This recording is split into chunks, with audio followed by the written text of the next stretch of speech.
Hi friends, welcome to Rajani's world. ఎలా ఉన్నారు? అంతా బాగున్నారా? ఈరోజు రెసిపీ అండి కుర్బానీ కా మీఠా.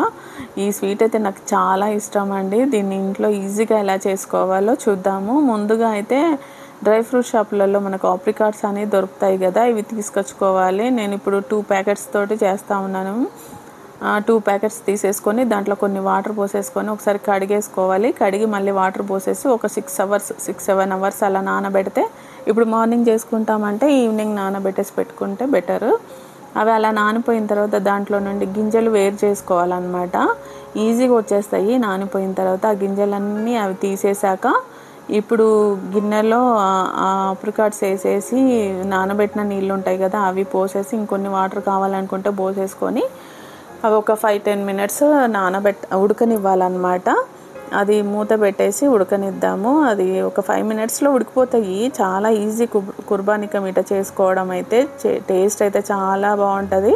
చూడండి ఉడికిపోయినాయి కదా. అది ఉడికిపోయిన తర్వాత నేనైతే ఇప్పుడు 2 ప్యాకెట్స్ తీసుకున్నాను కదా, 2 ప్యాకెట్స్కి 200 గ్రామ్స్ ఏమో షుగర్ తీసుకున్నాను, 100 గ్రామ్స్ ఏమో బెల్లం తీసుకున్నాను. మొత్తం షుగర్తో కూడా చేసుకోవచ్చు, కానీ షుగర్ హెల్త్కి మంచిది కాదు కదా అనేసి నేను 100 గ్రామ్స్ ఏమో బెల్లం వేసాను. మొత్తం 300 గ్రామ్స్ అనమాట.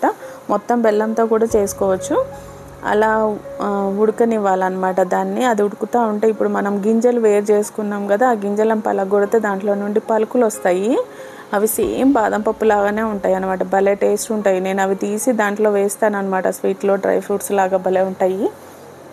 కొంచెం ఓపిక తెచ్చుకుంటే భలే టేస్ట్ ఉంటాయి అన్నమాట. అవి తీయడమే కొంచెం కష్టం, పలగొట్టడము. అన్నీ అలా తీసేసి పెట్టుకున్నాక ఇది ఉడికిందా లేదా ఒకసారి చూద్దాము. ఉడికిపోయిందండి మొత్తం. అలా ఉడికిపోయిన తర్వాత ఇందాక మనం తీసిన పప్పులు ఉన్నాయి కదా, అవి కూడా వేసేసుకొని కలిపేసేయాలన్నమాట. అదంతా అలా దగ్గరకు వచ్చింది కదా, ఇందాక నీళ్ళు కొంచెం వాటర్ లాగా ఉండింది కదా, అది దగ్గరకు వచ్చిన తర్వాత పప్పు గుత్తి ఉంటుంది కదా, దాంతో రుద్దేసుకోవాలి. ఇలా మొత్తం దగ్గరకు వచ్చేసిన తర్వాత దాన్ని ఇంకా స్టవ్ ఆఫ్ చేసేసి చల్లారిన తర్వాత ఫ్రిడ్జ్లో పెట్టేసుకోవాలి ఫ్రెండ్స్. ఉంటుంది ఒక 20 డేస్ అయినా ఉంటుంది అది.